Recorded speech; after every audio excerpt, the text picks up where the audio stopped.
आप यहाँ पे देख रहे हैं लोअर गंजेटिक प्लेन, जिसको हम लोग बोलते हैं गंगा का निचला मैदान। क्या रखा है कि ह्यूमिड क्लाइमेट है। कैसा है? ह्यूमिड क्लाइमेट है विद द हाई टेम्परेचर, मतलब यहाँ पे तापमान बढ़िया रहता है through out the year. Through out the year मतलब कि पूरे पूरे साल यहाँ पे उच्च तापमान रहता है और ह्यूमिड क्लाइमेट रहता है। ठीक है दोस्तों, आप यहाँ देख रहे हैं राइस और जूट के लिए दोस्तों क्या है ये बेनिफिशियल है। किसके लिए बेनिफिशियल है? राइस और जूट के लिए। ठीक है दोस्तों, आप यहाँ देख रहे हैं कि जो राइस है और जूट है, ठीक है दोस्तों, इसको क्या चाहिए होता है? वार्म। कैसे? आप देख रहे हैं इसको वार्म टेम्परेचर चाहिए होता है, थोड़ा गर्म। ठीक है, ह्यूमिड क्लाइमेट चाहिए। कैसा ह्यूमिड क्लाइमेट चाहिए? हाई रेनफॉल चाहिए। क्या चाहिए? हाई रेनफॉल चाहिए। दोस्तों कैसी मिट्टी चाहिए होती है राइस को उगने के लिए? Alluvial soil. कैसी चाहिए होती है? Alluvial soil. अभी आपको मैंने बताया था जो एलुवियल सॉइल होता है दोस्तों, यहाँ पे क्या होता है? ये इमेच्योर होता है। क्या होता है? इमेच्योर होता है। आपको यहाँ पे अभी मैंने बताया इमेच्योर क्यों होता है, क्योंकि दोस्तों आप देखते हैं यहाँ पे क्या है, ये यहाँ पे पुरानी मिट्टी जो होती है उसको हम लोग बोलते हैं बांगर। क्या बोलते हैं? यहाँ पे बांगर बोलते हैं। क्या बोलते हैं? बांगर। जो नई मिट्टी आती है, ठीक है, नदियों के बहा करके दोस्तों, जो दोआब का क्षेत्र होता है वहाँ पे क्या होता है? नई मिट्टी आ जाती है। ठीक है, तो जब बाढ़ आती है दोआब के क्षेत्र में, नदियाँ बहा के लाती हैं, तो बांगर मिट्टी क्या होती है? दब जाती है दोस्तों, वहाँ पे एक नई सॉइल प्रोफाइल आ जाती है। ठीक है, मृदा परिच्छेदिका हो जाता है दोस्तों, जिससे आप देखेंगे कि यहाँ पे पुरानी मिट्टी क्या हो गई? दब गई।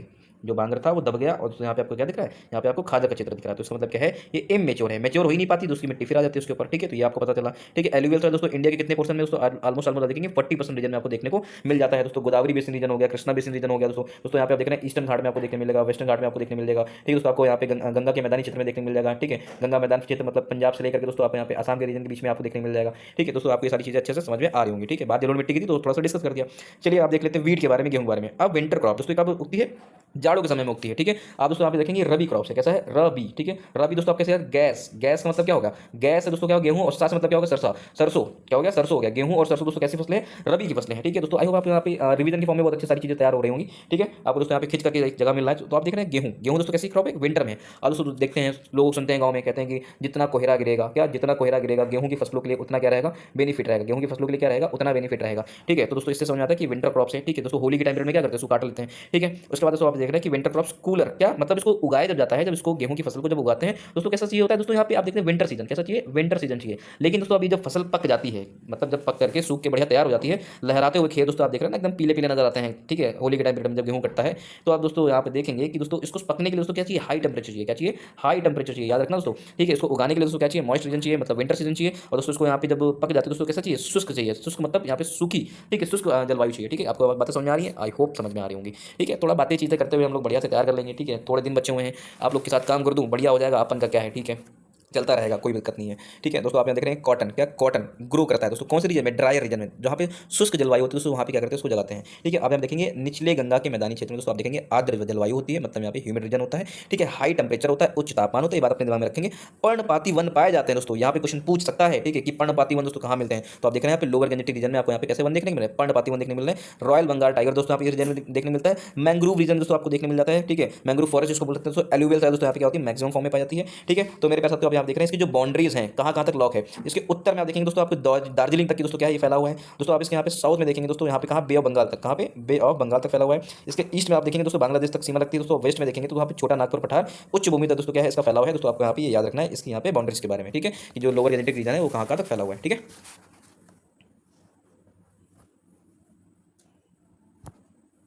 प्यारे साथियों, आप यहाँ देख रहे हैं गेहूं के बारे में। क्या क्या है? गेहूं कैसी फसल है? रबी की फसल है। कैसी फसल है? रबी। अभी मैंने बताया था गैस। कैसे बताया था? गैस बताया था। ठीक है दोस्तों, आप यहाँ पे अच्छे से एक बार पढ़ लेंगे रबी की फसलें कौन सी आती हैं, गेहूं। ठीक है, अब खरीफ की फसलें कौन सी आती है? जाए तो सबको पता रहता है, रबी और खरीफ में दोस्तों बहुत ज़्यादा कंफ्यूजन हो जाता है लोगों को। ठीक है, एक बार इसको अच्छे से आप देख के जाएंगे, ध्यान दे करके। उसके बाद दोस्तों आप देख रहे हैं यहाँ पे दूसरा प्रमुख अनाज है। क्या है दूसरा प्रमुख अनाज है? इंडिया दोस्तों आप देख रहे हैं विश्व का 13% दोस्तों। ठीक है, आफ्टर चाइना। ठीक है, आफ्टर चाइना के बाद दोस्तों यहाँ पे क्या है? 13% दोस्तों क्या करता है? यहाँ पे उत्पादन करता है। ठीक है, मध्यम तापमान चाहिए होता है कब उगाने के लिए दोस्तों? ठीक है, मध्यम वर्षा चाहिए होती है। कटाई के समय दोस्तों आप क्या चाहिए? इसको तेज धूप चाहिए दोस्तों, आपको मैंने अभी बताया था। ठीक है दोस्तों, इसको बोते समय टेम्परेचर कितना चाहिए होता है? 10 से 15 डिग्री का। और कटते समय दोस्तों आप देख रहे हैं यहाँ पे 25 डिग्री टेम्परेचर मैक्स मैक्स उसको होना चाहिए। 80 डिग्री दोस्तों आप सॉरी 80 सेंटीमीटर को यहाँ पे क्या चाहिए? रेनफॉल चाहिए। क्या चाहिए? यहाँ पे रेन कितनी होनी चाहिए? यहाँ पे 80 सेंटीमीटर होनी चाहिए मैक्सिमम उगाया जाता है। तो आप कहाँ देख रहे हैं दोस्तों? तो दोस्तों आप यहाँ देख रहे हैं कि इंडिया ग्रेट प्लेन। क्या भारत के यहाँ पे विशाल मैदान क्षेत्र दोस्तों, जिसका फैलाव कहाँ तक है? पंजाब से लेकर के दोस्तों कहाँ तक है? आसाम तक की दोस्तों क्या है इसका फैलाव है, आपको मैंने अभी बताया था। दोस्तों आप देख रहे हैं 85% जो गेहूं है दोस्तों कहाँ पे? 85% दोस्तों गेहूं है जो भारत में दोस्तों आप कह रहे हैं उत्तर और मध्य भाग में उगाया जाता है। कहाँ पे? उत्तर और मध्य भाग में उगाया जाता है दोस्तों। इसका जो प्रोडक्शन दोस्तों, इसका जो अभी डेटा है दोस्तों ऊपर नीचे फ्लक्चुएट होता रहता है। अभी रिसेंट डेटा मैंने आपको लास्ट टाइम दिया हुआ था। ठीक है, इसका फिर से मैं एक बार डाल दूंगा। ठीक है, आप मुझे याद दिला देना। ठीक है, अब दोस्तों देख रहे हैं कि गेहूं फसल के रोग। क्या? गेहूं फसल के रोग आप दोस्तों देख रहे हैं पीला किट। क्या देख रहे हैं? पीला किट जिसको येलो रेस्ट बोलते हैं, भूरा किट जिसको बोलते हैं यहाँ पे ब्राउन रेस्ट, ब्लैक किट इसका मतलब बोलते हैं ब्लैक रेस्ट। फंगल दोस्तों आप देख रहे हैं करनाल बंट। क्या देख रहे हैं? करनाल बंट दोस्तों यहाँ पे क्या है? ये फंगल डिसीज है। ठीक है, फिर आप दोस्तों देख रहे हैं यहाँ पे। ठीक है, क्या देख रहे हैं? टिलेटिया। क्या? टिलेटिया इंडिका दोस्तों, ये भी क्या है? यहाँ पे फंगस है। क्या है? ये फंगस है, आपको ये बात पता होनी चाहिए। फिर मेरे पास आप यहाँ देख रहे हैं जूट के बारे में देख रहे हैं, किसके बारे में देख रहे हैं, जूट के बारे में देख रहे हैं। तो जूट कैसी फसल है दोस्तों, खरीफ की फसल है। कैसी फसल है, याद रखना, जूट कैसी फसल है, खरीफ की फसल है। ठीक है, इसके बाद दोस्तों आप देख रहे हैं उष्णकटिबंधीय पौधा है। कैसा है, उष्णकटिबंधीय पौधा है। दोस्तों आपने देखा होगा यूपीपीसीएस, कब, यूपीपीसीएस जो 2024 का क्वेश्चन आया था दोस्तों, वो यहाँ पे जूट के बारे में पूछा था। क्या रखा था, जूट जो पौधा है ये इंडिया का देशज पौधा है। देशज पौधा मतलब इसकी जो उपज हुई है या फिर इसकी जो पेरेंट है दोस्तों वो इंडिया ही है। तो यस, ये क्या है, एक देशज पौधा है, उष्णकटिबंधीय पौधा है। ठीक है दोस्तों, यहाँ पे आप जानेंगे इसको दोस्तों, यहाँ पे कितना टेम्परेचर चाहिए होता है, 24 दोस्तों 35 डिग्री सेल्सियस तक की। इसके बाद दोस्तों इसको बारिश कितनी चाहिए, 125 से 150 सेंटीमीटर। कितना चाहिए, 125 से 150 सेंटीमीटर चाहिए। चीका युक्त दोमट मिट्टी, चीका युक्त दोमट मिट्टी मतलब एलुवियल सॉइल भी कह सकते हो उसको। ठीक है, इसके बाद यहाँ पे देख रहे हैं दोस्तों जूट को गलाने में, क्या, जूट को गलाने या फिर धोने के लिए दोस्तों आप देख रहे हैं बड़ी मात्रा में स्वच्छ जल चाहिए होता है। ठीक है, पकने के लिए दोस्तों इसको यहाँ पे कितना चाहिए, 8 से 10 महीने चाहिए होते हैं। कितना चाहिए, 8 से 10 महीने चाहिए। पश्चिम बंगाल दोस्तों यहाँ पे क्या, ये व्यापारिक फसल है। पश्चिम बंगाल की दोस्तों क्या है, ये व्यापारिक फसल है। इंडिया दोस्तों आप देख रहे हैं 60% जूट क्या करता है, प्रोवाइड करता है। फर्स्ट रैंकिंग है इसकी, यहाँ पे आप देखेंगे इसको, यहाँ पे देखेंगे इंडिया में दोस्तों आप देख रहे हैं 75% व्हाइट जूट भी होता है। ठीक है, वेस्ट बंगाल दोस्तों यहाँ पे पहले नंबर पे है, बिहार दोस्तों दूसरे नंबर पे, तीसरे नंबर पे क्या है, असम है। किसके मामले में, जूट के मामले में। ठीक है, आई होप आपको यहाँ पे इतनी चीजें अच्छे समझ में आई होंगी। तो अभी आप देख रहे हैं कपास, किसके बारे में देख रहे हैं, कपास। दोस्तों यहाँ पे खरीफ की फसल है दोस्तों, आपने यहाँ पे देखा जूट भी हो गया। ठीक है दोस्तों, आपने क्या देखा, यहाँ पे कपास भी देख लिया। ठीक है, आप दोस्तों यहाँ पे देखेंगे राइस, क्या देखेंगे, राइस। दोस्तों ये सभी किसकी फसलें हैं दोस्तों, इसी तरह याद कर लिया करो, खरीफ की फसलें। कैसी फसलें हैं, खरीफ की फसलें। दोस्तों ये क्या है, जो कपास है देशज पौधा है। कैसा है, देशज पौधा है। विश्व का पहला देश है जिसने यहाँ पे कपास पैदा किया। 6 से 8 महीने इसको लग जाते हैं दोस्तों। यहाँ पे आप देख रहे हैं कुछ चीजें सिमिलरिटीज नजर आ रही है। इसको कितना लगता है, 8 से 10 महीने चाहिए होता है दोस्तों। ये भी कैसा पौधा है, देशज पौधा है। ठीक है, 21 दोस्तों आप देख रहे हैं 30 डिग्री सेल्सियस टेम्परेचर चाहिए होता है। 50 से 75 सेंटीमीटर को रेंज चाहिए, मतलब इसको ज्यादा रेंज नहीं चाहिए। अभी आपको मैंने बताया था इसको शुष्क ड्राई रीजन चाहिए होता है। ठीक है, फूल आते समय दोस्तों आप देख रहे हैं नो क्लाउड्स, मतलब इसमें जब फूल बनते हैं दोस्तों यहाँ बादल रहित होना चाहिए टेम्परेचर, मतलब सॉरी मौसम बादल रहित होना चाहिए। ठीक है, इसके बाद दोस्तों आप देख रहे हैं ब्लैक सॉइल, इसके लिए क्या होता है, इंपॉर्टेंट होता है। ठीक है, महाराष्ट्र दोस्तों आप देख रहे हैं कॉटन दोस्तों, आप यहाँ पे देख रहे हैं महाराष्ट्र में कॉटन को दोस्तों क्या बोलते हैं, व्हाइट गोल्ड बोलते हैं। क्या बोलते हैं, व्हाइट गोल्ड बोलते हैं। ठीक है, श्यामली, सुजाता, सुविन दोस्तों क्या है, ये इसकी प्रजातियां हैं। ठीक है दोस्तों, आप देख रहे हैं इनका प्रोडक्शन जो होता है महाराष्ट्र में होता है, गुजरात में होता है, तेलंगाना होता है। दोस्तों ये वही क्षेत्र है दोस्तों जहाँ पे मैंने आपको बताया था क्या मिलता है, यहाँ पे जो ब्लैक सॉइल मिलता है। क्या मिलता है, यहाँ पे ब्लैक सॉइल मिलती है दोस्तों, वही क्षेत्र है। ठीक है, ये 4 प्रमुख क्षेत्र दोस्तों कहाँ पे है, यहाँ पे देखें गुजरात दोस्तों, सौराष्ट्र किसको बोलते हैं, गुजरात को बोलते हैं, याद रखना। ठीक है दोस्तों, दक्कन के पठार वाले क्षेत्र में मिलता है दोस्तों। यहाँ पे देखिए नॉर्थ कर्नाटक में देखने मिलता है दोस्तों, पंजाब हो गया, हरियाणा हो गया, वेस्टर्न यूपी में। पश्चिमी यूपी में क्यों देखने मिला, क्योंकि यहाँ पे रेनफॉल क्या है, यहाँ पे कम है। याद रखना, पश्चिमी यूपी में दोस्तों क्या होता है, बारिश की यहाँ पे जो सेंटीमीटर है वो कम है। ठीक है, यहाँ पे देख रहे हैं पश्चिमी आंध्र प्रदेश में दोस्तों मिलता है, दक्कन के पठार में देखने मिलता है। ये चीज आपको पता चल गई है मेरे प्यारे साथियों। अभी आप देख रहे हैं चावल की फसल के बारे में। तो चावल कैसी फसल है, खरीफ की फसल है। कैसी फसल है, खरीफ की फसल है। इसको एवरेज टेम्परेचर कितना चाहिए होता है, 14 डिग्री सेल्सियस चाहिए होता है। रेनफॉल कितना चाहिए दोस्तों, मोस्ट इंपॉर्टेंट याद रखना दोस्तों, 140 से लेकर 150 सेंटीमीटर रेंज चाहिए उसको, मतलब यहाँ पे ज्यादा बारिश चाहिए। और दोस्तों जिन क्षेत्रों में यहाँ पे चावल की फसल ज्यादा होती है दोस्तों आप देख रहे हैं पंजाब हो गया, ठीक है, हरियाणा हो गया दोस्तों, यहाँ पे बारिश कम होती है। क्या होती है, पंजाब हो गया, हरियाणा हो गया, पश्चिमी यहाँ पे देखेंगे यूपी हो गया, यहाँ पे बारिश कम होती है। देख रहे हैं कि ये लोग क्या कर रहे हैं, इसको अच्छी खासी क्वांटिटी में क्या कर रहे हैं, उगा रहे हैं दोस्तों। यहाँ पे ये लोग क्या करते हैं, सिंचाई के थ्रू क्या करते हैं, यहाँ पे ट्यूबवेल के थ्रू दोस्तों क्या करते हैं, यहाँ पे इनकी इरिगेशन करते हैं। तो देख रहे हैं कि देश के कुल उत्पादन का दोस्तों ऑलमोस्ट 50% दोस्तों कहाँ से, वेस्ट बंगाल हो गया, यूपी हो गया, पंजाब हो गया, आंध्र प्रदेश हो गया दोस्तों। ये डेटा बदलता रहता है, इसको आप एक बार फिर से चेक कर लेना, नेट पे डाल करके रिसेंट डेटा देख लेना दोस्तों। आपने देख रहे हैं कृष्णा गोदावरी का जो डेल्टा दोस्तों, उसको हम लोग क्या बोलते हैं, चावल का कटोरा भी बोलते हैं। ठीक है, आंध्र प्रदेश एंड तेलंगाना रीजन में दोस्तों जो आता है, आप दोस्तों देख रहे हैं कि ईस्टर्न घाट मोस्ट इंपॉर्टेंट है। क्या मोस्ट इंपॉर्टेंट है दोस्तों, आपको याद होगा कि एक बार यूपीपीसीएस के क्या यूपीपीसीएस में, ठीक है, 2024 वाला जो पेपर हुआ था उसमें भी ये क्वेश्चन था। ठीक है, तो आप देख रहे हैं कि ईस्टर्न घाट में, कहाँ पे, ईस्टर्न घाट में दोस्तों क्या होता है, यहाँ पे मैक्सिमम नदी घाटी होने की वजह से दोस्तों क्या होता है, मैक्सिमम यहाँ पे क्या होता है दोस्तों, यहाँ पे ये चावल की फसलों की खेती होती है। जबकि पश्चिमी घाट में दोस्तों क्या होता है, मिनिमम होता है। जबकि लोग यहाँ पे समझेंगे कि पश्चिमी घाट में तो क्या होता है, यहाँ पे हैवी रेनफॉल होती है, क्योंकि जो साउथ वेस्ट मानसून आता है दोस्तों यहाँ पे क्या करता है, बारिश कर देता है। ठीक है, लेकिन दोस्तों ऐसा नहीं है। यहाँ पे जो ये वाला जो क्षेत्र है दोस्तों यहाँ पे देख रहे हैं, ठीक है, यहाँ पे नदी घाटियां होती है, नदी बेसिन रीजन देखने मिलते हैं। कृष्णा नदी बेसिन हो गया, गोदावरी रिवर बेसिन हो गया दोस्तों, महानदी रिवर बेसिन हो गया दोस्तों। इस रीजन में क्या होता है, यहाँ पे एलिवेल सॉइल भी अच्छी खासी मात्रा में मिलता है। तो मेरे पास तो यहाँ पे आप देख रहे हैं इन नदी घाटियों की वजह से दोस्तों यहाँ पे क्या होता है, पश्चिमी घाट में दोस्तों कम होता है, और दोस्तों यहाँ पे पूर्वी घाट में क्या होता है, यहाँ पे चावल की फसलें ज्यादा उगाई जाती है दोस्तों। क्वेश्चन इसी के ऊपर था, आपको यहाँ पे देख लेना, जिसने दिया होगा उसको पता होगा। ठीक है, तो मेरे पास तो आप देख रहे हैं 62% जो चावल दोस्तों कौन सी खेती होता है दोस्तों, अमन किस्म का। क्या अमन दोस्तों यहाँ पे किसका प्रकार है। ठीक है, तो आप देख रहे हैं यहाँ पे दोस्तों दोनों विधियों दोस्तों क्या करते हैं, यहाँ पे उगाते हैं यहाँ पे। ठीक है दोस्तों, एक होता है ब्रॉडकास्टिंग, ब्रॉडकास्टिंग का मतलब क्या होता है दोस्तों एक होता है यहाँ पे पौधों को लगाना, जिसको दोस्तों हम लोग बोलते हैं यहाँ पे बेड़ लगाना। क्या होता है, बेड़ नहीं लगाना जाता गाँव में, लोग क्षेत्र में समझते होंगे। ठीक है, और एक होता है ब्रॉडकास्टिंग। ठीक, ब्रॉडकास्टिंग मतलब होता है कि पौधों को उखाड़ करके दूसरी जगह लगाना। एक होता है दोस्तों यहाँ पे बीज छिड़काव के माध्यम से दोस्तों क्या करते हैं, यहाँ पे लगाते हैं, बहुत सारे रीजन में बीज छिड़काव के माध्यम से क्या करते हैं, चावल को उगाते हैं। दोस्तों आप यहाँ देख रहे हैं कि जो बीज का छिड़काव है दोस्तों, इसको हम लोग बोलते हैं आस। क्या बोलते हैं, आस बोलते हैं दोस्तों। कहाँ पे होता है, प्रायद्वीपीय क्षेत्र में होता है। ठीक है, बोरो क्या दोस्तों, यहाँ पे पौधा प्रतिरोपण है। क्या है, पौधा प्रतिरोपण मतलब ब्रॉडकास्टिंग है। ठीक है, डेल्टाई क्षेत्र में दोस्तों, बाढ़ के मैदानी क्षेत्रों में दोस्तों, जो यहाँ पे यूपी का क्षेत्र है, यहाँ पे दोस्तों क्या करते हैं, यहाँ पे ब्रॉडकास्टिंग होती है, पौधा का प्रतिरोपण होता है। मतलब एक खेत है दोस्तों, वहाँ पे क्या कर लिया, बहुत सारे यहाँ पे क्या कर लिया, बेड़ लगा लिया दोस्तों। दूसरे खेत में जाकर के दूर दूर क्या करते हैं, उस पौधों को उखाड़ करके बंडल की फॉर्म में ले जाते हैं। यहाँ पे क्या करते हैं, यहाँ पे क्या करते हैं, ब्रॉडकास्टिंग कर देते हैं। आई होप आपको यहाँ पे सारी चीजें अच्छे से समझ में आ रही होंगी। ठीक है, तो मेरे प्यारे साथियों, हम यहाँ पे बात करने वाले हैं सॉइल के बारे में। किसके बारे में बात कर रहे हैं, थोड़ा सा कलर बदल लेते हैं इसका ना, कलर इसका हम लोग ब्लू कर लेते हैं। ठीक है, तो अब यहाँ पे आप देख रहे हैं किसके बारे में देख रहे हैं, यहाँ पे सॉइल के बारे में देख रहे हैं। किसके बारे में देख रहे हैं, यहाँ पे सॉइल के बारे में देख रहे हैं। ठीक है, अरे तो ज़्यादा ही बड़ा हो गया, ओह माय गॉड, ये करते हैं। ठीक है, तो मेरे प्यारे साथियों, आप यहाँ पे देख रहे हैं किसके बारे में देख रहे हैं, सॉइल के बारे में देख रहे हैं। तो सॉइल क्या है, सॉइल आप यहाँ देख रहे हैं दानेदार परत है, कड़ों वाली परत दोस्तों मृदा कहलाती है। क्या कहलाती है? दानेदार जो कण होते हैं, ठीक है, उनसे मिल करके दोस्तों जो परत बन जाती है वो मृदा कहलाती है। ठीक है, इसका निर्माण दोस्तों किससे होता है? मिनरल से होता है, प्लांट से होता है, गैस से होता है, वाटर से होता है, फ्लोरा एंड फौना, मतलब ये सभी चीज़ें दोस्तों क्या करती हैं? कागज ही है दोस्तों। देखिए कागज मिट्टी में पड़े पड़े दोस्तों सड़ जाता है, डिकम्पोज हो जाता है, उसके बाद मिट्टी ही बनता है अंत में। ठीक है, इसीलिए कहते हैं कि इको फ्रेंडली चीज़ों का ही उपयोग करना चाहिए, पॉलीथीन नहीं उपयोग करना चाहिए। ठीक है, तो मेरे प्यारे साथियों आप देख रहे हैं विभिन्न प्रकार के कण पाए जाते हैं। क्या पाए जाते हैं? विभिन्न प्रकार के कण पाए जाते हैं। सबसे बारीक दोस्तों यहाँ पे क्या होता है? मृदा कहलाता है। ठीक है, सबसे बारीक जो कण होता है दोस्तों क्या कहलाता है? दोस्तों कोलाइडी क्ले कहलाता है। कहलाता है कोलाइडल क्ले कहलाता है, जिसको हम लोग बोलते हैं कोलाइडी मृतिका। क्या बोलते हैं? कोलाइडी मृतिका बोलते हैं दोस्तों। आप यहाँ देखेंगे इनके अलग अलग यहाँ पे क्या है प्रकार हैं। ठीक है दोस्तों, आप देखेंगे सबसे पहले यहाँ पे जो सबसे महीन कण होता है वो क्या होता है? क्ले होता है। क्या होता है? क्ले होता है। ठीक है, उसके बाद दोस्तों आप यहाँ देख रहे हैं सिल्ट है, गाद है, जिसको हम लोग सैंड है, यहाँ पे बालू जिसको बोलते हैं, ग्रेवल जिसको क्या बोलते हैं? बजरी बोलते हैं। दोस्तों इनके शेप के आधार पे इनके यहाँ पे छोटे से लेकर के बड़े के क्रम में यहाँ पे क्या किया गया? अरेंज किया गया है। तो सबसे छोटा जो होता है दोस्तों क्ले होता है, उसके बाद सिल्ट होता है, उसके बाद सैंड होता है, देन क्या होता है? यहाँ पे ग्रेवल होता है। ठीक है, जिसको हम लोग बजरी बोलते हैं। तो दोस्तों यहाँ पे जानने वाली बात क्या है, क्वेश्चन में कभी कभी ये वाला पॉइंट यहाँ पे डाल देता है, जो कण जितना छोटा पानी, जो कण जितना भी छोटा होता है दोस्तों, पानी रोकने की क्षमता उसके अंदर क्या होता है? वाटर होल्डिंग कैपेसिटी उसमें ज़्यादा होती है। ये बात अपने दिमाग में रखेंगे। ठीक है, तो चलिए कुछ बातें और जानते हैं मेरे प्यारे साथियों। उसके बाद हम लोग यहाँ पे देख रहे हैं ह्यूमस के बारे में। किसके बारे में देख रहे हैं? ह्यूमस के बारे में देख रहे हैं। तो मेरे प्यारे साथियों आप ये देखेंगे गाढ़े भूरे रंग का, क्या गाढ़े भूरे रंग का, कभी कभी काले रंग का दोस्तों, ब्राउनी टाइप का देखो यहाँ पे देखने मिलता है, उसको हम लोग क्या बोलते हैं? ह्यूमस बोलते हैं दोस्तों। यहाँ पे क्या है? कार्बनिक पदार्थ है। ये क्या है? एक ऑर्गेनिक कंपाउंड है। ठीक है दोस्तों, इसके बाद देख रहे हैं इसका निर्माण जो होता है वो वनस्पति एवं जीवों के दोस्तों अपघटन से होता है। जब वो डिकम्पोज हो जाते हैं, फ्लोरा एंड फौना जब डिकम्पोज होते हैं तब क्या होता है दोस्तों? ह्यूमस का क्या होता है? निर्माण होता है। ठीक है, उसके बाद दोस्तों आप देख रहे हैं कि मृदा में अथवा मृदा के निचले भागों में दोस्तों क्या होता है? इसको पाया जाता है। क्या पाता है? मृदा में पाया जाता है, मृदा के निचले भागों में पाया जाता है दोस्तों। आप इसको याद रखेंगे। ह्यूमस में दोस्तों आप देख रहे हैं नमी, क्या नमी का, ह्यूमस में नमी जिसको हम लोग बोलते हैं मॉइस्चर का अवशोषण करने तथा नमी बनाए रखने के लिए दोस्तों क्या होता है? कैपेसिटी होता है। ठीक है, होल्ड करता है मॉइस्चर को। ह्यूमस की उपस्थिति पौधे को संतुलित वृद्धि के लिए दोस्तों क्या है? आवश्यक है। ठीक है, एक अगर एप्रोप्रिएट मैनर में कोई पौधा ग्रो करता है, प्लांट ग्रो करता है दोस्तों, उसको ह्यूमस की जरूरत पड़ती है। ठीक है, इसके बाद दोस्तों आप यहाँ देख रहे हैं मेरे प्यारे साथियों आप यहाँ देख रहे हैं जलोढ़ मृदा के बारे में। किसके बारे में देख रहे हैं? जलोढ़ मृदा के बारे में। आल्सो कॉल्ड दोमट मिट्टी, इसको दोस्तों यहाँ पे दोमट मिट्टी भी कहते हैं, कछारी मिट्टी भी कहा जाता है दोस्तों। इसमें आप देखेंगे तो 40% दोस्तों क्या देखने मिलती है? बालू देखने मिलती है। 40% दोस्तों क्या मिलता है? क्ले देखने को मिलता है।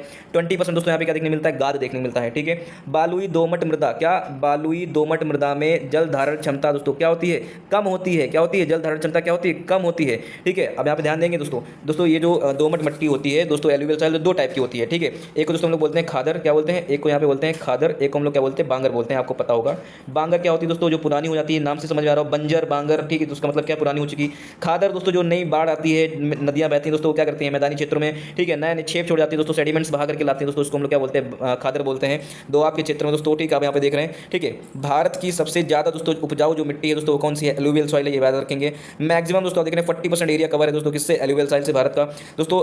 पंजाब से लेकर के असम को जो मैदान है दोस्तों, यहाँ पे आप देख रहे हैं ये वाला जो क्षेत्र है पंजाब से लेकर के असम का जो क्षेत्र है, ठीक है दोस्तों, जिसमें क्या जाता है? यहाँ पे आपको देखने मिल जाता है नर्मदा बेसिन में देखने को मिलती है, महानदी बेसिन में देखने को मिलती है, गोदावरी बेसिन में देखने को मिलती है, कृष्णा रिवर बेसिन में दोस्तों आपको यहाँ पे क्या? एलुवियल सॉइल देखने को मिल जाती है दोस्तों। आप ये देख रहे हैं यहाँ पे तटीय क्षेत्रों में आपको दिख रहा होगा। ठीक है दोस्तों, मतलब तटीय मैदानों में यहाँ पे और मैदानी क्षेत्रों में देखने को मिलती है, बात आपको बता दी मैंने। ठीक है मेरे प्यारे साथियों आप यहाँ देख रहे हैं इसमें नाइट्रोजन और ह्यूमस की क्या मिलती है? कमी देखने को मिलती है। क्या मिलती है? नाइट्रोजन और ह्यूमस की कमी देखने मिलती है दोस्तों। यहाँ पे देखेंगे पोटास हो गया, चूना हो गया, फास्फोरिक एसिड हो गया, ये प्रचुर मात्रा में पाया जाता है दोस्तों। ठीक है, अच्छा रिवीजन हो रहा होगा आपको। ठीक है दोस्तों, आप यहाँ देख रहे हैं फसलें, राइस हो गया, गेहूं हो गया दोस्तों, शुगर कैन गन्ना हो गया, जूट हो गया, तिलहन हो गया, सब्जियां होंगी दोस्तों, फ्रूट हो गए, इन सभी की खेती के लिए दोस्तों क्या होता है? ये महत्वपूर्ण होता है दोस्तों। Soil profile is not well developed, क्या? Soil profile is not well developed. लगातार नदियां दोस्तों यहाँ पे क्या करती हैं? मृदा प्रतिच्छेदिका करती हैं, मतलब कि आप देखते हैं कि जो बांगर है, ठीक है, इसके ऊपर दोस्तों कहीं बाढ़ आ गई, कहीं कुछ हो गई दोस्तों, ये मिट्टी क्या हो जाती है? दब जाती है, इसके ऊपर नई मिट्टी की दोस्तों क्या बन जाती है? परत बन जाती है दोस्तों। इस वजह से यहाँ पे देख रहे हैं जो मृदा परिच्छेदिका है दोस्तों वो प्रॉपर तरीके से नहीं हो पाता है। कहने का मतलब क्या है? This is not mature, this is immature. ये जो मिट्टी होती है क्या होती है? इमेच्योर मिट्टी होती है। क्यों दोस्तों? क्योंकि दोस्तों यहाँ पे नई मिट्टी लाई जाती है और पुरानी मिट्टी यहाँ पे क्या हो जाती है? दब जाती है। ठीक है, फिर मेरे प्यारे साथियों आप यहाँ देख रहे हैं रेड सॉइल के बारे में देख रहे हैं। ठीक है, रेड के बारे में बात करना तो थोड़ा हम लाल ही लगा लेते हैं। ठीक है, आप दोस्तों यहाँ देख रहे हैं इसको लोमी सॉइल भी बोलते हैं। क्या बोलते हैं? लोमी सॉइल भी बोलते हैं। आप यहाँ देख रहे हैं इसको प्राचीन क्रिस्टली और कायंत्रित सैलो, क्या? प्राचीन क्रिस्टली और कायंत्रित सैलो वाली मिट्टी भी कहा जाता है। ठीक है, फॉर्म्ड बाय बनी है दोस्तों किससे? Weathering of the ancient crystalline, क्या? Ancient crystalline and metamorphic rocks. ठीक है, कहने का मतलब क्या? रेड सॉइल का जो निर्माण होता है किससे होता है? मेटामॉर्फिक रॉक से होता है, क्रिस्टलाइन से होता है दोस्तों। आप यहाँ पे एक चीज देखेंगे इसमें नीस ग्रेनाइट और क्वार्टाजाइट, क्या? नीस ग्रेनाइट क्वार्टाजाइट कि अपक्षय से दोस्तों ये भी बनती है क्या, नीस हो गया, ठीक है, क्वार्टाजाइट हो गया, ग्रेनाइट हो गया, इसके अपक्षय से, इसके टूटने फूटने से बनती है। ये सैल दोस्तों आप देख रहे हैं गर्म जलवायु वाले प्रदेशों में लाल मृदा के लिए दोस्तों क्या करते हैं, मूल सामग्री निर्माण का काम करते हैं। मतलब कि रेड सॉइल के फॉर्मेशन में जो नीस हो गया, ग्रेनाइट हो गया, क्वार्टाजाइट हो गया दोस्तों, ये क्या करते हैं, मूल सामग्री का काम करते हैं, ठीक है, सच एज द नीस हो गया, ग्रेनाइट हो गया, क्वार्टाजाइट है, ठीक है दोस्तों। आप यहाँ देख रहे हैं आयरन, इसमें दोस्तों यहाँ पे लोहा भी अच्छी क्वांटिटी मिलता है दोस्तों, इसी वजह से जब लोहा ऑक्सीडाइज हो जाता है, ठीक है, तो दोस्तों इसका कलर कैसा हो जाता है, लाल हो जाता है, जंग उसका छोड़ देता है, जिसकी वजह से मिट्टी का रंग कैसा हो जाता है, लाल दिखता है। मृदा में दोस्तों आप देख रहे हैं ऑक्सीकृत होकर के क्या, ऑक्सीडाइज होकर के दोस्तों रेड कलर दे देता है, ये बात आपको मैंने बता दिया है, ठीक है। इसके बाद दोस्तों आप यहाँ पे देख रहे हैं, ठीक है, इसमें चूना, फास्फेट, नाइट्रोजन, ह्यूमस की क्या मिलती है, कमी मिलती है, क्या मिलती है, चूना, फास्फेट, नाइट्रोजन क्या मिलती है, कमी देखने को मिलती है। इसके बाद दोस्तों आप यहाँ देख रहे हैं कि पोटास तथा पोटेशियम की प्रचुरता, rich in the potash and potassium, क्या rich in the potash and potassium, ठीक है, ये बात आपको समझ में आ गई होगी। उसके बाद मेरे पास आप देख रहे हैं लेटराइट सॉइल देख रहे हैं, क्या देख रहे हैं, लेटराइट सॉइल देख रहे हैं, ठीक है। इसका निर्माण जो होता है दोस्तों कैसे देख, कहाँ पे होता है, उच्च वर्षा और तापमान वाले क्षेत्रों में, कहाँ पे, उच्च वर्षा और तापमान वाले क्षेत्रों में तीव्र निच्छालन, क्या तीव्र निच्छालन की दिशाओं में होता है, इंटेंस लीचिंग, तीव्र निच्छालन को इंग्लिश में लोग क्या बोलते हैं, इंटेंस लीचिंग बोलते हैं, ठीक है, ये बात आपको पता होगी, ठीक है। तो दोस्तों आप याद रखेंगे लेटराइट सॉइल दोस्तों कहाँ बनती है, जहाँ पे हाईली रेनफॉल जहाँ होता है, टेम्परेचर दोस्तों वहाँ पे हाई होता है, ऑब्वियस सी बात है, जहाँ पे टेम्परेचर हाई होगा दोस्तों वहाँ पे मानसून बनने की कंडीशन तो बनी जाती है, ठीक है। ड्यूरिंग द प्रोसेस दोस्तों आप देख रहे हैं यहाँ पे सॉल्युबल मिनरल्स होते हैं, लाइक लाइम हो गया, कैल्शियम कार्बोनेट हो गया, ठीक है दोस्तों, सिलिका हो गया, एंड दोस्तों सिलिका हो गया, और दोस्तों लाइम हो गया, चूना हो गया। दोस्तों क्या होता है, जैसे मान लीजिए पहाड़ियाँ हैं, क्या है, पहाड़ियाँ हैं, जहाँ दोस्तों क्या हो रही है, खूब बारिश हो रही है, क्या हो रही है, खूब बारिश हो रही है दोस्तों, यहाँ से मिट्टी कट कट करके क्या होती है, नीचे आती है, लीचिंग होती है, लीचिंग मतलब निच्छालन होता है। जब निच्छालन होता है दोस्तों उसमें क्या निकलते हैं, कैल्शियम कार्बोनेट निकल के चला जाता है, सिलिका बह जाता है दोस्तों, लाइम बह जाता है, ये चीज़ आपको पता चल रही है, ठीक है। तो आप यहाँ देखेंगे कि इस प्रकार के दौरान क्या, इस प्रक्रिया के दौरान चूना, सिलिका जैसी घुलनशील खनिज मृदा निच्छालित हो जाती हैं, क्या हो जाती है, निच्छालित हो जाती हैं दोस्तों। आप देख रहे हैं यहाँ पे आयरन एंड एल्युमिनियम के ऑक्साइड दोस्तों शेष रह जाते हैं, क्या होता है, शेष रह जाते हैं, ठीक है। इसके बाद दोस्तों आप यहाँ देख रहे हैं कि नमी समाप्त होने के बाद कठोर चट्टान का दोस्तों क्या होता है, निर्माण होता है, वैल्यूएबल बिल्डिंग, क्या वैल्यूएबल बिल्डिंग मटेरियल दोस्तों क्या होता है, इससे मिल जाता है। मतलब जब इस लेटराइट मिट्टी से, ठीक है, यहाँ पे आप देखेंगे जब सूख जाती है तो दोस्तों यहाँ पे क्या बन जाता है, ठीक है, बिल्डिंग मटेरियल बन जाता है, कंक्रीट टाइप की चीजें बन जाती हैं दोस्तों, जो कि क्या होती है, हमारे लिए हेल्पफुल होती हैं। आई होप दोस्तों आपको इतनी चीज समझ में आई होंगी। इस टाइप का क्वेश्चन आ जाए, चाहे दोस्तों दूसरे टाइप का क्वेश्चन आ जाए, आपको दोस्तों क्वेश्चन छूटना नहीं चाहिए मेरे फ्यूचर ऑफिसर। तो चलिए शुरू करते हैं दोस्तों। रेड सॉइल, जिसको दोस्तों हम लोग यहाँ पे येलो सॉइल भी कह सकते हैं, लाल और पीली मृदा दोस्तों, यहाँ पे पीला हम लोग कब बोलते हैं दोस्तों, जब भीग जाती है बारिश की वजह से दोस्तों, पानी मिलने की वजह से दोस्तों क्या हो जाता है, भीगने के बाद दोस्तों वेट होने के बाद दोस्तों क्या हो जाती है, येलो हो जाती है। कैसे हो जाती है, येलो हो जाती है। इसका निर्माण दोस्तों आप देख रहे हैं यहाँ पे जलवायविक परिवर्तन से हुआ है। किससे हुआ है, जलवायु परिवर्तन क्या हुआ है, ठीक है। अब दोस्तों यहाँ पे देख रहे हैं रवेदार, क्या रवेदार कायांतरित शैल से दोस्तों विघटन से दोस्तों यहाँ पे क्या होता है, इसका निर्माण होता है दोस्तों। आपको मैंने अभी बताया था कि इसमें पेरेंट दोस्तों कौन से मिलते हैं, सिलिका मिलता है, क्वार्टाजाइट मिलता है, नीस मिलता है, सब बताया था आपको, ठीक है। आयरन दोस्तों होता है इसमें, सिलिका भी दोस्तों यहाँ पे क्या होता है, प्रधान मात्रा में पाया जाता है, मतलब यहाँ पे प्रीडोमिनेंट होता है दोस्तों। कम वर्षा वाले क्षेत्रों में दोस्तों मिलती है, याद रखना ये सारे पॉइंट इंपॉर्टेंट हो सकते हैं। कहाँ मिलती है, कम वर्षा वाले क्षेत्रों में, जहाँ पे बारिश कम होती है वहाँ पे देखने को मिलती है, ठीक है। डेवलप्ड इन द ईस्टर्न, क्या eastern and south southern part of the Deccan प्लेटू, क्या यहाँ पे देखिए दक्कन की पठार के क्षेत्र में दोस्तों, इसके पूर्वी और दक्षिणी क्षेत्र में दोस्तों देखने को मिलता है, ठीक है। Area of the low rainfall, जहाँ पे दोस्तों कम बारिश देखने मिलती है, ठीक है। तो मेरे पास तो आपको यहाँ पे पता चल गया कि जो डक्कन का प्लेटू का जो सदर्न पार्ट है दोस्तों, जो ईस्टर्न पार्ट है, यहाँ पे दोस्तों कम बारिश देखने मिलती है दोस्तों। आपको जब मैंने मानसून वाला क्षेत्र पढ़ाया था दोस्तों, इन सब चीज़ों को यहाँ पे अच्छे से क्लियर किया था दोस्तों। आप देख रहे हैं कि क्रिस्टलाइन, क्या क्रिस्टलाइन इग्नियस रॉक्स दोस्तों क्या होता है, यहाँ पे इसका निर्माण होता है, ठीक है। इसके बाद दोस्तों आप देख रहे हैं फाउंड इन द, क्या फाउंड इन द गिरपाद, गिरपाद मतलब क्या था, फुट हिल्स, क्या फुट हिल्स की एक लंबी पट्टी, जिसको उसमें बोलते हैं वेस्टर्न घाट में, क्या पश्चिमी घाट में दोस्तों आप यहाँ देख रहे हैं कि एक लंबी पट्टी है दोस्तों, ये जैसे ये हो गया, इसके फुट हिल्स में दोस्तों, जहाँ पे ये क्या बोलते हो पहाड़ियाँ, वेस्टर्न घाट की जो पहाड़ियाँ हैं, गिरपाद है दोस्तों, जहाँ पे खत्म होती है, अंत होती है, ठीक है दोस्तों, वहाँ पे दोस्तों इनको देखने को मिलता है। ये भी आप याद रखना, क्योंकि दोस्तों क्वेश्चन कई भी तरीके से पूछ सकता है ना दोस्तों, कोई भी टाइप का पूछे दोस्तों, क्वेश्चन छूटना नहीं चाहिए, ठीक है। अब दोस्तों आप देख रहे हैं येलो एंड रेड सॉइल, दोस्तों आप देख रहे हैं ओडिशा हो गया, छत्तीसगढ़ हो गया, मध्य गंगा के मैदान हो गया दोस्तों। आप देख रहे हैं दक्षिण के भागों में दोस्तों यहाँ पे क्या होते हैं, पाई जाती हैं दोस्तों। इसमें देख रहे हैं देखिए एसिडिक, क्या दोस्तों आप देख रहे हैं एसिडिक, अम्लीय इन द नेचर, क्या यहाँ पे नेचर में कैसा होता है, तो एसिडिक होता है दोस्तों। आजकल के जो क्वेश्चन है ना, इसी तरह घुस घुस के पूछ रहा है, दबा दबा के पूछ रहा है दोस्तों, तो आपको पता होना चाहिए ना दोस्तों। आप यहाँ देखेंगे फोकस करेंगे, यहाँ पे क्या फोकस करना, नाइट्रोजन में। अब दोस्तों देखेंगे इसमें नाइट्रोजन, फास्फोरस और ह्यूमस की क्या मिलती है, कमी देखने को मिलती है, क्या मिलती है, कमी देखने को मिलती है। तो मेरे प्यारे साथियों आप यहाँ देख रहे हैं इनका जो शेप होता है, क्या यहाँ पे देखेंगे इनका जो शेप है दो, क्या होता है, बजरी युक्त होता है, बालुई होता है, पथरीला होता है, छिद्र युक्त होता है, ठीक है दोस्तों। आप देख रहे हैं बाजरे जैसी फसलों के दोस्तों क्या होता है, ये उपयुक्त होता है, क्या होता है, उपयुक्त होता है, ठीक। मेरे प्यारे साथियों आप देखेंगे ये जो महीन दाने वाली जो रेड सॉइल होती है, क्या होती है, महीन दाने वाली जो रेड एंड येलो सॉइल होती है, वो ज़्यादा फर्टाइल होती है दोस्तों। ऑब्वियस सी बात है, जिसमें क्ले ज़्यादा होगा दोस्तों, वो क्या होगा दोस्तों, नमी को ज़्यादा होल्ड करेगा, तो वाटर होल्डिंग कैपेसिटी ज़्यादा होगी दोस्तों। ऑब्वियस सी बात है दोस्तों, क्या करेगा यहाँ पे, ठीक है, वो ज़्यादा उपजाऊ हो ही जाएगा दोस्तों। क्या रखा है कि क्वेश्चन में क्या रखा था कि रखा कि काली मिट्टी की, क्वेश्चन क्या रखा है दोस्तों, काली मिट्टी की तुलना में ब्लैक सॉइल दोस्तों लेस वाटर होल्डिंग होता है दोस्तों। क्वेश्चन ये तो पूछ रहा था ना कि काली मिट्टी से दोस्तों ज्यादा तुलनात्मक रूप से दोस्तों इसमें वाटर होल्डिंग कैपेसिटी होती है। नो दोस्तों, सबसे ज्यादा वाटर होल्डिंग कैपेसिटी जिसको हम लोग बोलते हैं काली मृदा, ठीक है दोस्तों। पानी दोस्तों इसको हम लोग स्वतः ज्योतित बोलते हैं, क्या बोलते हैं, सेल्फ कल्टिवेटेड सॉइल भी बोला जाता है, ठीक है दोस्तों। उसमें ज्यादा पानी वानी नहीं दिया था। जो काली मिट्टी दोस्तों जब सूखती है दोस्तों, मिट्टी में देखते हैं तो आपको यहाँ पे दरारें नजर आती हैं, ठीक है दोस्तों। ये सारी बातें आपको पता होनी चाहिए। तो दोस्तों और चीजें देख लेते हैं दोस्तों। आप यहाँ देखेंगे इसमें आयरन और सिलिका क्या होता है, प्रीडोमिनेंट होता है, क्या होता है, प्रीडोमिनेंट होता है, ठीक है। फाउंड बाय द, दोस्तों आप देख रहे हैं फाउंड बाय द, दोस्तों आप क्या देख रहे हैं, डिसइंटीग्रेशन ऑफ द क्रिस्टलाइन, क्या disintegration of the crystalline and the metamorphic rock, ठीक है। इससे दोस्तों क्या होता है, रेड सॉइल का फॉर्मेशन होता है। दोस्तों ये सारी चीज़ें आपको पता होनी चाहिए थी, दोस्तों आपको पता हो गई हैं। तो दोस्तों चलिए कुछ और चीज़ें देख लेते हैं।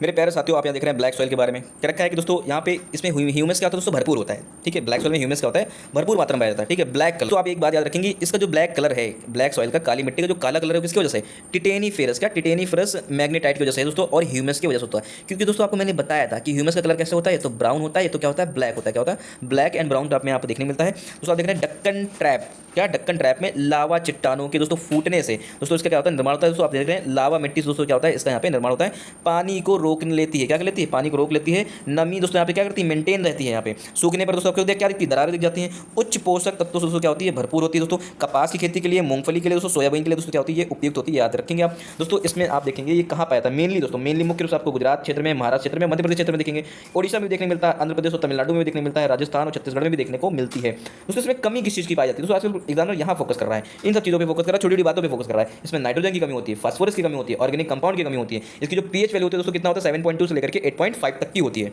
दोस्तों यहाँ पे देख रहा हूँ ना कि आप यहाँ पे देख रहे हैं, जैसे कि ये नीचे क्वेश्चन दे रखे हैं, ठीक है। अब दोस्तों ये देखिएगा, ये ठीक है, आईएएस के 2011 का क्वेश्चन पूछा गया है, आईएएस के 2013 में पूछा गया, आईएएस में 2015 में पूछा गया, मतलब द सेम क्वेश्चन, ठीक है, अलग अलग टाइम पीरियड में, ठीक है, सेम एग्जाम में क्या हो गया, पूछा गया, मतलब मल्टीपल टाइम यहाँ पे रिपीटेड क्वेश्चन है, ठीक है। दोस्तों मोस्ट प्रोबेबिलिटी है कि यहाँ पे दोस्तों ये क्वेश्चन आपको डायरेक्टली या इनडायरेक्टली किसी भी फॉर्म में आपको देखने को मिल सकता है, ठीक है। दोस्तों यही तो रीजन था कि जब 25 मई वाला एग्जाम हुआ था दोस्तों, क्यों हमारा जो कंटेंट था वो काफी हद तक दोस्तों वहाँ पे क्या कर रहा था, उस लेवल को टच कर रहा था। क्यों टच कर रहा था दोस्तों, हमने आपको खिलाया है क्वालिटी, क्या खिलाई है, क्वालिटी। आपको दोस्तों यहाँ पे हमने खाली पीडीएफ नहीं भेज दिया है, ठीक है। बहुत सारे लोग को लग रहा होगा कि हाँ मैंने आपको यहाँ पे पीडीएफ भेज दिया है, ठीक है, भेज दिया, पीडीएफ भेज दिया है, और कुछ लोग जाकर के यूट्यूब पे भजन मचाते हैं, ठीक है। मचा लो बेटा, 27 का वेट कर लो आप, ठीक है। उसके बाद दोस्तों आपको क्या देंगे, सब चीज़ों का प्रमाण मिल जाएगा, दूध का दूध, पानी पानी हो जाएगा, ठीक है। अच्छा खाया नहीं है अभी तक तो उनको पता नहीं है, उनको लगता है कि जो वन लाइनर वाला जो मास्टर पढ़ाता है वही बढ़िया होता है। ये तो यार इतना डिटेल में पढ़ा रहा है, तो आईएएस लेवल का पढ़ा रहा है, ये कहाँ पूछा जाएगा बेटा। इस बार पेपर क्या हो, इस बार यहाँ पे दूध का दूध, पानी पानी हो जाएगा, कि सब पता चल जाएगा, ठीक है।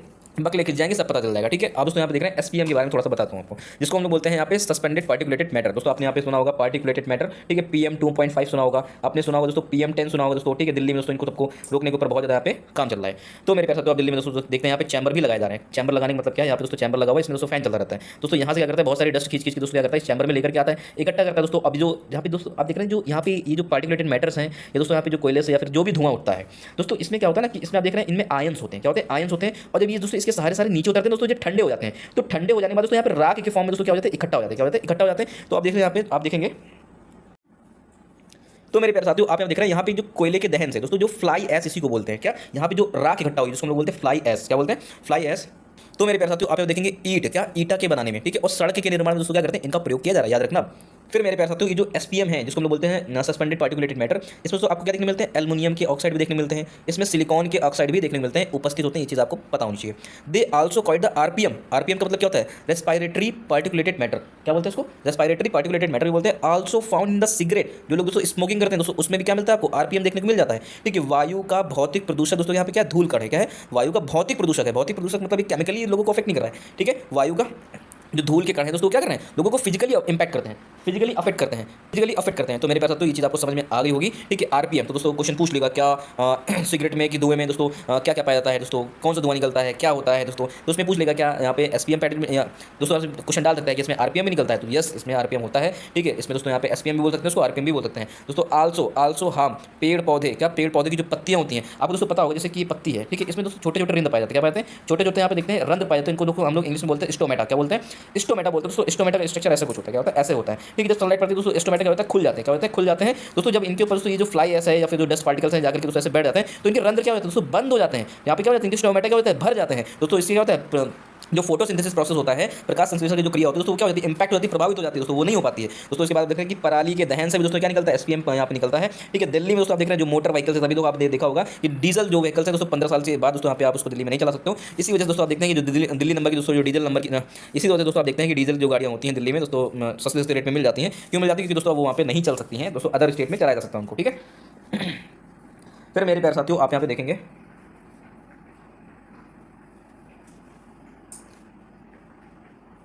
फिर मेरे प्यारे साथियों आप देख रहे हैं कोल बर्निंग, जब कोयला जलता है तो क्या होता है, इसमें आर्सेनिक भी निकलता है, सीसा भी निकलता है, पारा भी निकलता है, ठीक है। इसके बाद दोस्तों आप देख रहे हैं सल्फर के ऑक्साइड, नाइट्रोजन के oxide lead to the acid rain, क्या निकलते हैं दोस्तों, अम्लीय वर्षा को दोस्तों क्या करते हैं, ये प्रभावित करते हैं। दोस्तों ये क्वेश्चन आपको एनवायरमेंट के टॉपिक में भी पूछा जा सकता है। दोस्तों आपको जब मैंने पढ़ाया था, ठीक है, ग्रीन हाउस इफेक्ट पढ़ाया था, बहुत सारी चीजें करा रखी हैं दोस्तों, उसमें मैंने यहाँ पे अच्छे से सारी चीजें बताई हुई हैं, ठीक है। पॉल्यूशन के ऊपर भी मैंने वीडियो बनाया, उसमें भी सारी चीजें क्लियर की हुई हैं। दोस्तों क्या करता है ये, दोस्तों रेस्पिरेटरी सिस्टम को भी क्या करता है, इंपैक्ट डालता है। दोस्तों आप देख रहे हैं इंडियन कोल, जो भारतीय कोयला है दोस्तों, उसमें आप देखेंगे 35 से 40% दोस्तों क्या मिलती है, राख देखने को मिलती है दोस्तों, जो कि क्या है मैक्सिमम है दोस्तों। जो आपको कोल पढ़ाया था दोस्तों, मैंने आपको बताया था लिग्नाइट कोयला बताया था, एंथ्रासाइट बताया था दोस्तों, उसमें सारी चीजें कवर इसी वजह से कर रहा हूं दोस्तों, हर एक चीज आप अच्छे से पढ़ के चलो, क्वेश्चन बन सकते हैं, ठीक है, नो डाउट। दोस्तों आप यहाँ देख रहे हैं कोयले बर्निंग, दोस्तों आपका ये देखो आर्सेनिक निकल रहा है, सीसा निकल रहा है, पारा निकल रहा है, कैडमियम निकल रहा है, क्रोमियम निकल रहा है, ठीक है, सेलेनियम निकल रहा है, ठीक है। दोस्तों आप देख रहे हैं आईएएस के एग्जाम में पूछा गया कोयला दहन ताप विद्युत संयंत्र दोस्तों क्या निकलता है, कार्बन डाइऑक्साइड निकलता है, सल्फर डाइऑक्साइड निकलता है, नाइट्रोजन ऑक्साइड निकलते हैं, बिल्कुल सही बात है। उच्च राख सामग्री दोस्तों यहाँ पे देखते हैं कम सल्फर सामग्री, क्या उच्च राख सामग्री और कम सल्फर वाली सामग्री दोस्तों क्या होती है यहाँ पे है, ठीक है। इसके बाद दोस्तों फ्लाई एश दोस्तों क्या होता है, ब्रिक्स निर्माण में पोर्टलैंड सीमेंट बनाना दोस्तों क्या करते हैं यहाँ पे हेल्पफुल थी दोस्तों, जैसे कि आपने चैम्बर में देखा था, क्या देखा था, चैम्बर में देखा था दोस्तों। यहाँ पे आपको सारी चीजें पता चल गई, ठीक है। तो चलिए अब पहले यहाँ पे जो रिवर दे रखी है उनके बारे में यहाँ पे क्या करेंगे, डिटेल से थोड़ा सा बात कर लेते हैं, ठीक है, किस किस रिवर के बारे में क्या क्या बता रखा है, ठीक है। तो सबसे पहले यहाँ पे देखने वाले हैं कावेरी नदी के बारे में। तो मेरे प्यारे साथियों यहाँ पे हम लोग देखने वाले हैं कावेरी नदी के बारे में, ठीक है दोस्तों। कर्नाटक में, ठीक है, कोडगु जिले से दोस्तों क्या होता है, इसका उद्गम होता है, ठीक है। ब्रह्मगिरी पहाड़ियों में दोस्तों यहाँ पे क्या होती है, यहाँ से निकलती है, कहाँ से निकलती है, ब्रह्मगिरी पहाड़ियों से निकलती है, ठीक है। इसके बाद दोस्तों आप देखेंगे पहाड़ी से उतरने के बाद क्या, पहाड़ी से उतरने के बाद दक्कन प्लेटू में क्या करती है, प्रवेश करती है, ठीक है दोस्तों।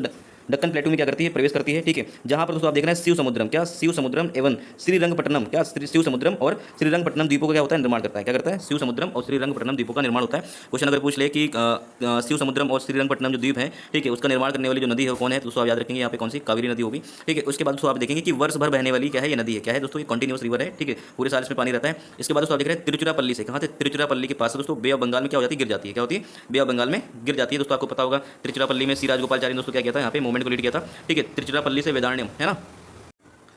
फिर मेरे प्यारे तो आप देख रहे हैं इनकी जो छोटी नदियाँ पूर्व की तरफ बहती हैं, क्या छोटी नदियाँ जो पूर्व की तरफ बहती हैं, मतलब ईस्टर्न फ्लोइंग रिवर है, क्या है, ईस्टर्न फ्लोइंग रिवर है। तो आप देख रहे हैं दोस्तों यहाँ पे दामोदर नदी होगी, ठीक है, ब्राह्मणी नदी होगी, वैतरणी नदी होगी, और दोस्तों यहाँ पे देख रहे हैं स्वर्ण रेखा नदी होगी। दोस्तों आप यहाँ देख रहे हैं स्वर्ण रेखा नदी की बात हो रही है दोस्तों, हुंड्रू जलप्रपात बना हुआ है, क्या बना हुआ है, स्वर्ण रेखा नदी पे हुंड्रू जलप्रपात बना हुआ है, जो कि कहाँ पे दोस्तों, झारखंड में, याद रखेंगे इस चीज़ को, ठीक है। उसके बाद दोस्तों आप देख रहे हैं भारत का, क्या भारत का दूसरा सबसे बड़ा जलप्रपात, क्या दूसरा सबसे बड़ा जलप्रपात कौन सा है, शिव समुद्रम है, कहाँ पे बना हुआ दोस्तों, कावेरी नदी पर बनता है, ठीक है, शिव समुद्रम याद रखेंगे आप, ठीक है। उसके बाद दोस्तों आप यहाँ देख रहे हैं, ठीक है, उसके बाद दोस्तों आप देख रहे हैं कि मैसूर से करीबन 20 किलोमीटर की दूरी पर, क्या मैसूर से कर्नाटक के रीजन में 20 किलोमीटर की दूरी पर, ठीक है, एक बांध जिसको हम लोग बोलते हैं कृष्णराज सागर जलाशय का निर्माण करती है, कौन सी नदी, कावेरी नदी करती है, याद रखना, क्या कृष्णराज सागर जलाशय का निर्माण कौन सी नदी करती है, कावेरी नदी करती है, ये बात आपको पता होनी चाहिए।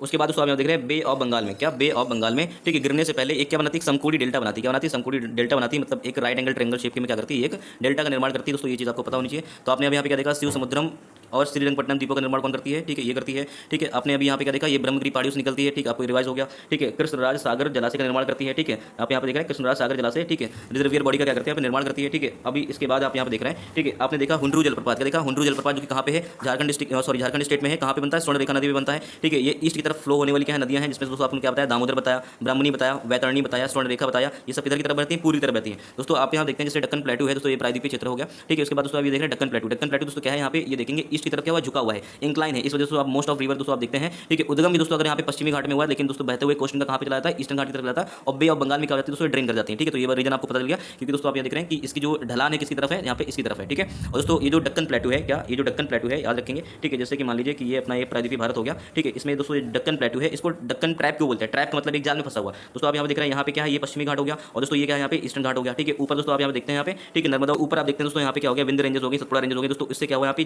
तीनों तरफ से दोस्तों क्या है, ये ट्रैप में फंसा हुआ है, इस वजह से उसको क्या बोलते हैं, दक्कन ट्रैप बोलते हैं, ठीक है। तो मेरे प्यारे साथियों आपको ये सारी चीजें अच्छे से समझ में आ गई होंगी। तो दोस्तों आगे चलते हैं, देखते हैं चल के, ठीक है। किसके बारे में हम लोग बात कर लें, पेरियार नदी के बारे में बात कर लेते हैं। किसके बारे में बात कर रहे हैं, पेरियार रिवर के बारे में बात कर रहे हैं दोस्तों। आप देखें केरला की दूसरी सबसे बड़ी नदी है, कौन सी, केरला की दूसरी सबसे बड़ी नदी है, ठीक है। अब देखेंगे इस नदी को दोस्तों आप देखेंगे केरल की जीवन दायिनी के नाम से भी जाना जाता है, किसको, पेरियार नदी को माना जाता है केरल की। दोस्तों आप देख रहे हैं अन्य महत्वपूर्ण नदी दोस्तों आप देख रहे हैं कौन सी है, पंपा, जिसको पंपा के नाम से भी जानते हैं। वेम्बनाथ झील में दोस्तों क्या होता है, जाकर के मिल जाती है, क्या दोस्तों आप यहाँ पे क्या देख रहे हैं, जो पंपा रिवर है कहाँ पे जाकर मिल जाती है, वेम्बनाथ झील में जाकर के मिल जाती है, ये चीज आपको पता होनी चाहिए था, ठीक है। उसके बाद दोस्तों आप देख रहे हैं वेम्बनाथ झील के बारे में, क्या वेम्बनाथ झील के बारे में देख रहे हैं दोस्तों, कहाँ पे, केरला में, क्या है, केरला में फिशिंग के लिए, टूरिज्म के लिए दोस्तों, और हाउस बोटिंग के लिए दोस्तों क्या है, ये फेमस है, ठीक है। इंडिया की दोस्तों क्या सबसे लंबी यहाँ पे क्या है, ये झील है दोस्तों, विलिंगटन द्वीप, क्या विलिंगटन द्वीप दोस्तों इसी पे स्थित है, जिसमें दोस्तों आप देख रहे हैं सबसे छोटा हाईवे, नेशनल हाईवे, क्या विश्व का सबसे छोटा नेशनल हाईवे NH47 ये दोस्तों कहाँ है, ये वेम्बनाथ झील में दोस्तों, कहाँ पे, विलिंगटन द्वीप के ऊपर ही दोस्तों क्या है, बनाया गया है, ये चीज आपको पता होनी चाहिए, ठीक है। इसके बाद दोस्तों आप देख रहे हैं यहाँ पे चेलामू झील, क्या देख रहे हैं, चेलामू झील दोस्तों कहाँ पे, सिक्किम में है, कहाँ पे, सिक्किम में है, तीस्ता नदी का दोस्तों यहाँ पे क्या होता है, उद्गम होता है दोस्तों। और यहाँ पे क्या मैक्सिमम हाइट पे दोस्तों क्या है, ये है, ठीक है, मैक्सिमम हाइट पे दोस्तों स्थित ये चेलामू झील है, ठीक है, ये चीज आपको पता होगी। इसके बाद मेरे प्यारे साथियों, हम देख रहे हैं ब्रह्मपुत्र रिवर के बारे में। इसका जो उद्गम होता है दोस्तों कहाँ से होता है? कैलाश पर्वत से होता है। मेरे प्यारे साथियों, इसका जो उद्गम होता है वो कहाँ से होता है? कैलाश पर्वत से होता है। कहाँ से होता है? कैलाश पर्वत से होता है। आप दोस्तों देख रहे हैं मानसरोवर लेक के पास है। कहाँ से? मानसरोवर लेक से। ठीक है, यहाँ पे कौन सा? चेमा युंगडुंग, क्या चेमा युंगडुंग ग्लेशियर दोस्तों क्या होता है? इसका पानी आता है। ठीक है, इसको दोस्तों यहाँ पे क्या बोलते हैं? सांगपो के नाम से भी जानते हैं। क्या बोलते हैं इसको? सांगपो के नाम से भी जानते हैं, तिब्बत रीजन में। ठीक है, आप दोस्तों यहाँ पे देख रहे हैं कि ये 1100 किलोमीटर दोस्तों क्या करती है? हिमालय रीजन की दोस्तों, जैसे ये मान लीजिए ये हिमालय बना हुआ है। क्या बना हुआ है? हिमालय बना हुआ है। इसके पैरेलल में दोस्तों कितना ट्रैवल करती है? ये 1100 किलोमीटर क्या करती है? ट्रैवल करती है। इसके बाद दोस्तों आप देख रहे हैं साउथ की तरफ दोस्तों, दक्षिण की तरफ क्या एक तीव्रदार मोड़ देते हुए दोस्तों कहाँ पे? मिडिल हिमालय के पास से दोस्तों कहाँ पे? नामचा बरवा, क्या नामचा बरवा पर्वत दोस्तों आपको मैंने पढ़ा रखा, सबसे ईस्ट की तरफ सबसे ऊंची चोटी है दोस्तों यहाँ पे नामचा बरवा। ठीक है, इसके निकट दोस्तों क्या करती है? एक गहरे महाखड्ड का मतलब क्या? एक गाज का निर्माण करती है। क्या करती है? गाज का निर्माण करती है। इसके बाद दोस्तों आप यहाँ पे क्या कहलाती है? इसके बाद से क्या कहलाती है? दिहांग कहलाती है। क्या कहलाती है? दिहांग कहलाती है, याद रखना इस बात को। ठीक है, आप इसके बाद दोस्तों देख रहे हैं सिंधु रिवर। क्या देख रहे हैं? सिंधु रिवर से अधिक लंबी है। ठीक है, सिंधु रिवर से अधिक लंबी है, बट मैक्सिमम इंडिया के कहाँ होती है? बाहर बहती है। कहाँ बहती है? इंडिया के बाहर बहती है, ये बात आपको याद रखना है दोस्तों। इसके बाद आप देखेंगे बांग्लादेश में। फिर मेरे पास तो आप देख रहे हैं इंडिया में कहाँ से एंटर करती है दोस्तों? अरुणाचल प्रदेश से करती है। कहाँ से करती है? अरुणाचल प्रदेश के दोस्तों सदिया, कहाँ पे? सदिया कस्बे दोस्तों क्या करती है? एंटर करती है। ठीक है, इसके बाद दोस्तों आप देख रहे हैं कि बांग्लादेश में, क्या बांग्लादेश में तीस्ता, क्या बांग्लादेश में तीस्ता नदी दोस्तों इसके दाहिने किनारे से जाकर के क्या हो जाती है? इसी में मिल जाती है। क्या दाहिने किनारे से दोस्तों आकर के क्या हो जाती है? इसी में मिल जाती है। और दोस्तों संयुक्त रूप से बहती है। क्या होती है? संयुक्त रूप से जब बहती है तब इसको हम लोग क्या बोलते हैं? जमुना बोलते हैं। क्या बोलते हैं? जमुना बोलते हैं, याद रखना दोस्तों। ठीक है, ये जमुना कब कहलाती है? जब दोस्तों यहाँ पे देख रहे हैं बांग्लादेश में तीस्ता नदी इसके दाहिने किनारे से मिल जाती है, तब से क्या कहलाती है? जमुना कहलाती है। ठीक है, उसके बाद मेरे पास साथियों आप यहाँ पे देखेंगे, मेरे प्यारे साथियों, इसका यहाँ पे देखिए मैंने ग्राफ टाइप का बना हुआ है। जैसे कि मान लीजिए ब्रह्मपुत्र रिवर है। ठीक है, ये क्या है? तीस्ता नदी है। क्या है? तीस्ता नदी है। जैसे ही आकर के इसमें मिल जाती है तो क्या कहलाती है? जमुना कहलाती है। क्या कहलाती है? जमुना कहलाती है। अभी आगे बही रही होती है, फिर दोस्तों यहाँ पे क्या होती है? यहाँ पे देखेंगे इसमें गंगा नदी आकर के मिल गई। जब गंगा नदी मिल जाती है दोस्तों, इसके बाद क्या कहलाती है? पद्मा कहलाती है। क्या कहलाती है? पद्मा कहलाती है। कहने का मतलब क्या है कि जब तीस्ता मिलती है तो ये जमुना कहलाती है, जब गंगा मिलती है तो क्या कहलाती है? पद्मा कहलाती है। ठीक है, उसके बाद दोस्तों आप यहाँ देख रहे हैं कि बे ऑफ बंगाल में दोस्तों क्या हो जाती है? गिर जाती है। और दोस्तों यहाँ पे सुंदरवन के डेल्टा को निर्माण करने में दोस्तों क्या करती है? महत्वपूर्ण भूमिका भी निभाती है। ठीक है, इसके बाद दोस्तों आप देख रहे हैं इस नदी में दोस्तों क्या, इस नदी के मार्ग में बड़े बड़े दोस्तों आप देख रहे हैं नदी द्वीप पाए जाते हैं। क्या बात है? नदी द्वीप पाए जाते हैं। ये फैक्ट है, आप रख लेना, हो सकता है ऑप्शन में डाल के दे दे कि ब्रह्मपुत्र नदी के बारे में निम्नलिखित में से कौन सा कथन सही है। तो दोस्तों आपको यहाँ पर कह दे कि इस नदी द्वीप में दोस्तों इसके यहाँ पे जो कोस्ट है, इसका जो ड्रेनेज सिस्टम है, इसमें बड़े बड़े क्या पाए जाते हैं दोस्तों? नदी द्वीप पाए जाते हैं। तो ये बिल्कुल सही बात है। ठीक है, जल का आयतन सर्वाधिक होता है। क्या होता है? जल का आयतन सर्वाधिक होता है। बाढ़ से अत्यधिक प्रभावित नदी है। क्या बाढ़ से अत्यधिक प्रभावित नदी है? मांजुली, क्या मांजुली विश्व का सबसे बड़ा, क्या यहाँ पे देख रहे हैं मांजुली विश्व का सबसे बड़ा नदी द्वीप है दोस्तों, वो कहाँ पे? ब्रह्मपुत्र नदी पे है। ये चीज़ आपको पता होनी चाहिए। तो मेरे प्यारे साथियों, आपने देख रहे हैं इडुक्की डैम कहाँ बना हुआ है? पेरियार नदी बना हुआ है। कहाँ पे? केरला में है। उकाई डैम दोस्तों आप देख रहे हैं कहाँ पे? ताप्ती नदी पे बना हुआ है। कहाँ पे दोस्तों? गुजरात में बना हुआ है। ठीक है, मेट्टूर डैम दोस्तों कहाँ पे? तमिलनाडु में बना हुआ है। कहाँ पे? कावेरी नदी बना हुआ है। कहाँ पे बना हुआ है? कावेरी नदी पे बना हुआ है। ठीक है, आपने देख रहे हैं कृष्णराज सागर दोस्तों क्या होता है यहाँ पे? कृष्णराज सागर। ठीक है, क्या कृष्णराज सागर जलाशय का निर्माण होता है। ठीक है, इसके बाद उसके भाखड़ा डैम, क्या भाखड़ा डैम दोस्तों कहाँ बना हुआ है? सतलज नदी पे बना हुआ है। टिहरी डैम दोस्तों कहाँ बना हुआ है? ठीक है, आप देख रहे हैं भागीरथी बना हुआ है। कहाँ पे? उत्तराखंड में बना हुआ है। उसके बाद दोस्तों आप देख रहे हैं हीराकुंड डैम, क्या हीराकुंड डैम दोस्तों कहाँ बना हुआ है? महानदी पे बना हुआ है। कहाँ बना हुआ है? महानदी पे बना हुआ है दोस्तों। कहाँ पे? ओडिशा स्टेट में बना हुआ है। सरदार सरोवर डैम दोस्तों कहाँ पे बना हुआ है? नर्मदा नदी बना हुआ है।